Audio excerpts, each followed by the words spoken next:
Good morning mga idol. Ito home service ulit tayo. Ito kasi yung bakod nila papalitan natin ng salamin. So ito yung ikakabit natin mga idol, no? Salamin. 1/4 po yan, reflective mga idol. So ito yung gusto ng may-ari, papalitan ng salamin kasi marami silang alagang pusa, mga pusang magaganda. So kasi kawawa daw yung mga pusa niya dyan, tanaw ng tanaw dyan hindi sila umalis sa gilid na yan.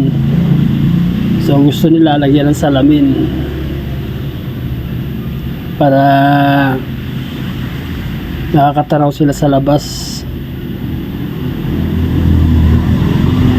So mabilis lang naman po ito mga idol.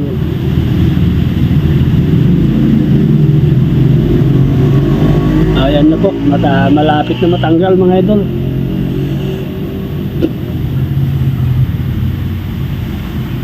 So ito na, pinutol natin itong mga dowel. Dito na rin natin ikakabit yung pinaka fixed glass mga idol. Ayan, marami kasi silang pusa rito. So ayan, isalpak na namin mga idol. Mabilis lang naman po ito, tinornilyo lang natin sa gilid-gilid. So saklit lang.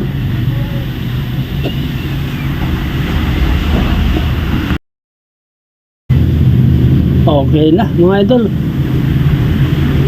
Sinisilat na ng boss na natin. Ayun, tapos na po. So go na po kami mga idol. Thank you.